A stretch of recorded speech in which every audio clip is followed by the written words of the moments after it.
Crystal Palace Park, and it's just a park, but it was the place of a crystal palace, so it's called Crystal Palace. Of a palace, a glass palace that took up this whole length of this distance and looked over the south of England. You could see for miles and miles, so it was a very important position. It was a glass palace, like a glass house for growing plants, but it held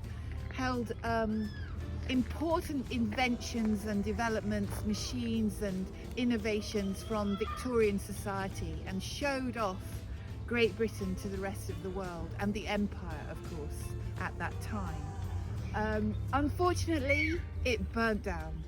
So all we have left is just the platform that the palace was standing on, and some copies of the sphinxes that were there originally, but these are just copies.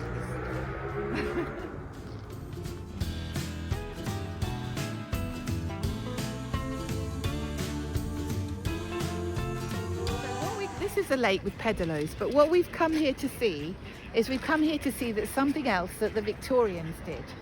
And the Victorians, as I've told you, were great inventors and entrepreneurs and industrialists, but they also were really interested in the natural world and science, and they really wanted to understand everything that was around them.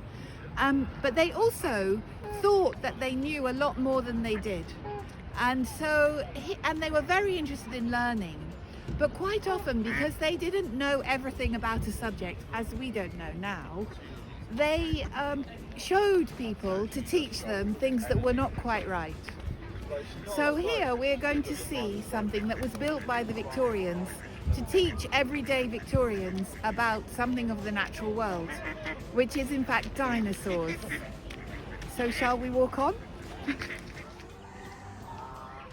Do you see it says Geological and Dinosaur Trail, Dinosaur Lake down the bottom? So this is the whole park.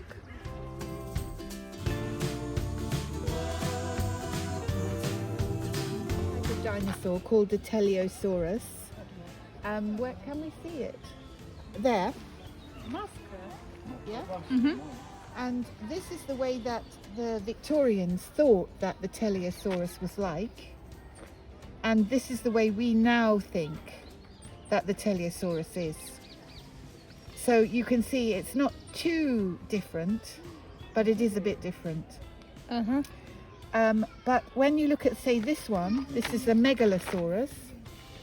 This is very different. This is what the Victorians thought.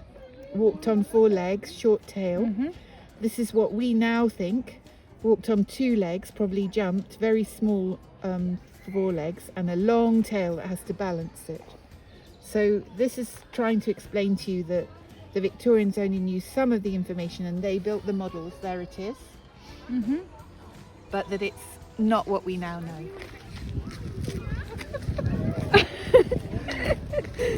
But there are many more.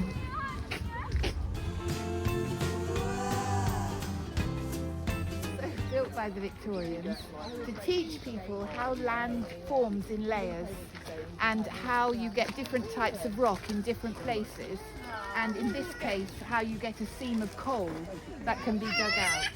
But it's just built by the Victorians to teach them.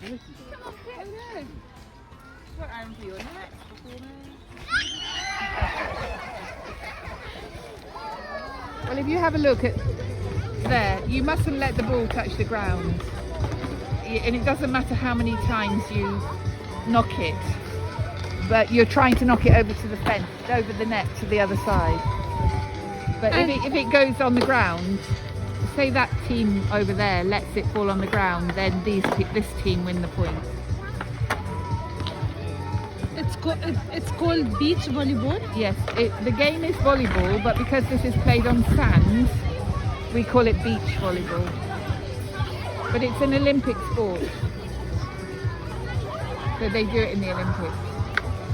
And the reason they play it on sand is because you can fall, you can jump to get the ball and you can